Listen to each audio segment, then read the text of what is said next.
Bonsoir. Je voudrais aujourd'hui que nous parlions du Mali. En 1991, un rapport des Nations Unies classait 160 pays selon leur richesse économique et le Mali était à la 156e place. Eh bien, un nouveau rapport édité en 1997 le plaçait alors à la 118e place. Alors je vous propose d'étudier comment un pays africain procède pour s'en sortir. C'est une vision économique la plus précise possible. C'est en Afrique, dans la partie ouest du continent, que se trouve le Mali. Il s'étend sur 1 200 000 km², soit à peu près 2 fois la superficie de la France, et il est à la jonction du Sahara, du Sahel et de la savane arborée. Cette situation en a fait le point de rencontre des grandes routes caravanières qui reliaient l'Afrique du Nord au reste du continent. Ce commerce reposait autrefois sur les échanges d'or, d'esclaves contre des marchandises. Cela a favorisé le développement de villes comme Tombouctou ou Djenné, et à terme l'émergence de grands empires comme l'empire du Ghana du 7e siècle au 11e siècle, ou celui du Mali du 13e au 17e siècle. Il s'étendait du sud du Sahara jusqu'à la côte atlantique, et il fut d'ailleurs si prestigieux que son nom sera réadopté en 1960, lorsque le pays sort de l'Afrique occidentale française et devient indépendant. Centre de commerce, de civilisation, mais aussi croisement de peuples. Rapprochons-nous pour mieux comprendre.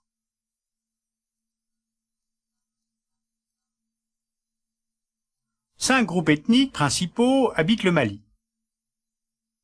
D'abord le groupe Mandingue, qui représente 40% de la population, avec en majorité les Bambara, qui dominent la vie politique et l'administration.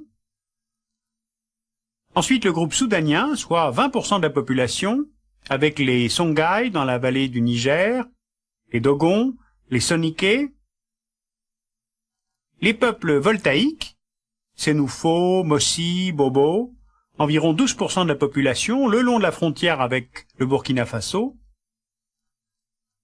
Les Peuls, qui sont environ 630 000, surtout dans le centre du pays. Enfin, les populations nomades, environ 7 à 8%, avec les Touaregs, les Arabes et les Maures, vivant à cheval sur le Niger et l'Algérie. Je rappelle que les Touaregs étaient en conflit avec le pouvoir depuis l'indépendance. Ils ne voulaient pas être dominés politiquement par les Mandingues du Sud, et en 1992, ils ont finalement mis un terme à leur guérilla et accepté de négocier avec un gouvernement malien enfin élu. Alors comment fonctionne ce pays? La population fait un peu plus de 10 millions d'habitants, elle se concentre à 90% dans la partie sud du pays. C'est là que se situe Bamako, la capitale. Au nord, on a le désert. Au centre, c'est une zone de climat sahélien, où peuvent pâturer chameaux, bœufs, moutons. On a un petit peu d'agriculture vivrière, principalement du mil. Au sud, c'est la savane, avec la principale zone agricole, les cultures vivrières, sorgho, millet, maïs, riz, et les cultures de rente, arachides et coton. Enfin, les fleuves, le Niger, le Sénégal, ils sont évidemment une source d'eau et de pêche, mais en fait, l'irrigation est assez peu développée encore dans ce pays. Alors, la combinaison de tous ces aléas climatiques que je viens de décrire et la mauvaise gestion des régimes autoritaires qui étaient au pouvoir entre l'indépendance et 1992 ont longtemps rendu la production agricole de ce pays peu rentable. Or, les choses ont changé depuis quelques années. D'abord, la transition démocratique a abouti en 1992 à l'élection de Konaré à la présidence et à une plus grande liberté d'expression, radio libre, journaux indépendants. Ensuite, un plan d'ajustement structurel a permis plusieurs résultats. Augmentation de la productivité, les chiffres de croissance sur la période 94-98 étaient de 5% en moyenne, les exportations ont doublé, L'inflation et les finances publiques ont été à peu près maîtrisées. En 1997, l'essentiel des besoins en céréales ont été couverts et le pays devrait bientôt atteindre l'autosuffisance alimentaire. Ensuite, le pays est devenu le premier producteur de coton d'Afrique de l'Ouest. Il exporte sur les marchés asiatiques, notamment la Chine et la Thaïlande, et cette réussite dans le coton pousse le Mali à développer un secteur textile financé notamment par des investisseurs japonais et brésiliens. Maintenant, le secteur minier. L'or, qui est présent notamment dans la mine de Sadiola, à l'ouest du pays, est exploité par les Américains et les Sud-Africains. Mais la bauxite, l'uranium, le manganèse, le fer, les diamants, le phosphate sont encore très peu exploités, et les réserves en zinc, cuivre et lithium ne le sont pas du tout. Donc, l'industrie minière pourrait attirer des investisseurs étrangers. Alors à quel problème doivent faire face les gouvernements maliens? L'irrigation dans le pays est encore nettement insuffisante, l'approvisionnement en électricité est aléatoire, le barrage de Manantali construit sur le fleuve Sénégal avec le Sénégal et la Mauritanie doit à terme pallier ce déficit énergétique, et enfin, le problème du pays, c'est qu'il est enclavé. La mer est loin, la voie aérienne coûte cher, et les produits frais sont souvent pénalisés sur les marchés européens, qui est le principal débouché, et ils sont pénalisés à cause du coût des transports. D'où évidemment la question des relations avec le voisinage. Donc découvrons le voisinage du Mali. Vous voyez, le Mali a 7 voisins. Au nord, l'Algérie, à l'est, le Niger, au sud, le Burkina Faso, la Côte d'Ivoire, la Guinée, à l'ouest, le Sénégal et la Mauritanie. Or, le Niger et le Burkina sont également enclavés, les côtes algériennes et mauritaniennes sont éloignées, et les grands axes de transport doivent donc passer par le Sénégal, avec la voie ferrée Bamako-Dakar, et de plus en plus par la Côte d'Ivoire, avec l'autoroute Bamako-Abidjan. D'où l'intérêt de cette union économique et monétaire ouest-africaine qui regroupe 8 pays de la région. Sénégal, Guinée-Bissau, Côte d'Ivoire, Burkina, Mali, Niger, Togo, Bénin.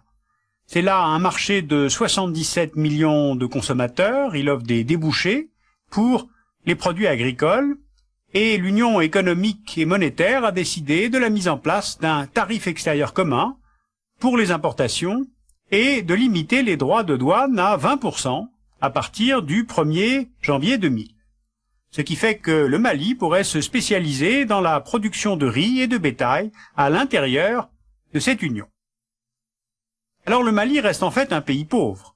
68% des Maliens vivent encore en dessous du seuil de pauvreté, mais ce pays a déjà dépassé le cliché d'une Afrique pauvre au régime dictatorial, touchée par la famine et par les luttes internes constantes.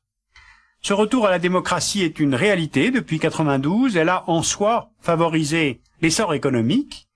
Le programme du gouvernement pour la lutte contre la pauvreté, à savoir concrètement c'est un plan de 5 ans qui vise à améliorer la santé, l'accès à l'eau, l'éducation, l'agriculture irriguée et la réduction de la pauvreté de 12% au moins, eh bien ce programme est soutenu par les bailleurs de fonds, comme s'il s'agissait de récompenser la bonne gestion économique.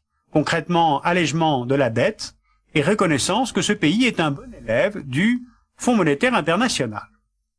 L'Union européenne reste le premier partenaire commercial du Mali, notamment la France. Eh bien, je vous conseille de suivre l'évolution et l'avenir des accords de Lomé. Ils risquent de ne pas être prolongés. Or, ces accords permettent au Mali d'écouler une grande partie de ses productions agricoles sur les marchés européens.